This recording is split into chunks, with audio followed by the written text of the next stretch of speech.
A reforma tributária que está rolando no Brasil, olha, não é só uma mudancinha de regra, não. É uma verdadeira revolução na maneira de fazer negócios. Hoje a gente vai mergulhar em como ela está colocando um ponto final em toda uma era e o que está surgindo no lugar.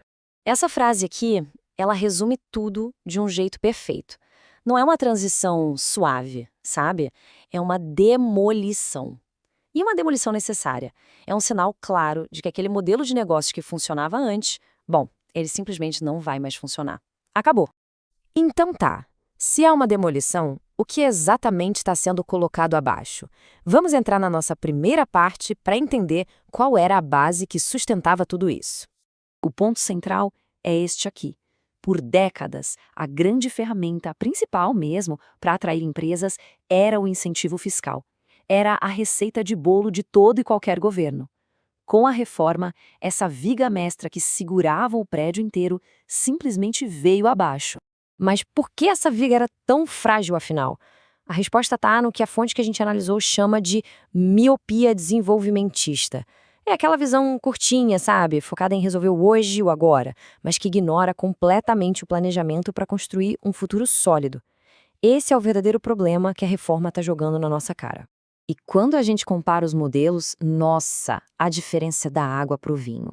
A gente está saindo de um sistema que era muito simplista, quase preguiçoso, focado numa única coisa, o benefício fiscal, para uma realidade totalmente nova, que exige inteligência, estratégia de verdade e, principalmente, visão de longo prazo. Mas aí fica a pergunta, né? Se esse modelo antigo era tão frágil, por que ele durou tanto tempo? Para entender isso, a gente precisa falar de um traço cultural bem profundo. Vamos ver como essa mentalidade se construiu. Essa metáfora da canoa furada é muito poderosa. Ela mostra que, apesar de muita gente depender desse sistema, ele sempre foi uma aposta arriscada, uma coisa insustentável. Os empresários com mais visão já sabiam disso há muito tempo. E como essa mentalidade aparece no dia a dia? É a cultura do improviso, do deixa para amanhã, é a falta de planejamento, a falta de capacitação, a esperança de que tudo vai se ajeitar com base em algum esquema e não numa gestão séria e competente. E olha, que ninguém pense que isso era um problema só do setor privado. A fonte deixa bem claro. Essa forma de agir era um espelho do próprio setor público, quase uma característica cultural. O tal do jeitinho estava, na verdade, em todo lugar. E aqui está o pulo do gato. O grande pacto silencioso que existia.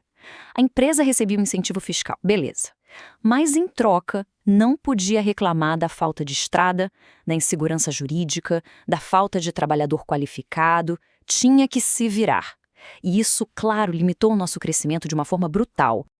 Ok, o cenário antigo desmoronou. E agora? Para onde se corre? Felizmente, a mudança já começou. Vamos dar uma olhada nos novos caminhos que estão surgindo. A boa notícia é que a adaptação já está acontecendo.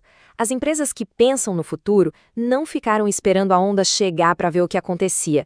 Elas já estão se mexendo, redesenhando suas operações para um Brasil que não tem mais a muleta dos incentivos fiscais. Então, os novos fatores para ter sucesso são muito claros agora. A competitividade não depende mais de um papel assinado pelo governo. Ela depende de coisas reais, concretas, uma boa logística, estar perto do mercado e, o mais importante de tudo, ter gente qualificada para trabalhar.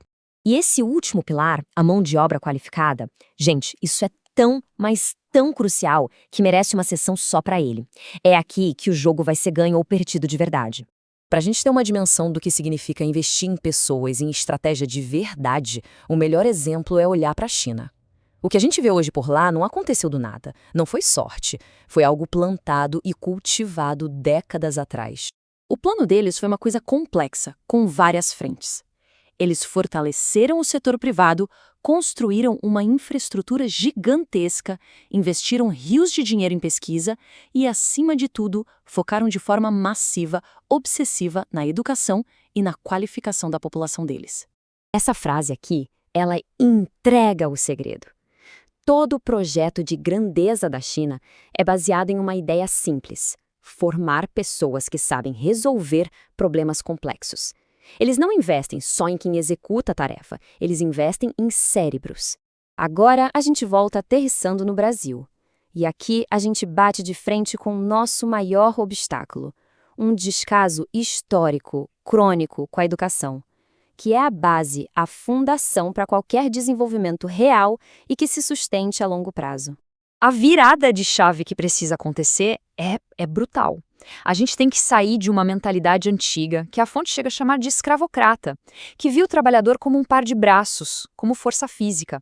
A nova realidade, para competir no mundo, exige inteligência, criatividade, capacidade de pensar. E com isso, a gente chega na questão final que essa análise toda deixa no ar. O jeitinho, a velha receita, acabou.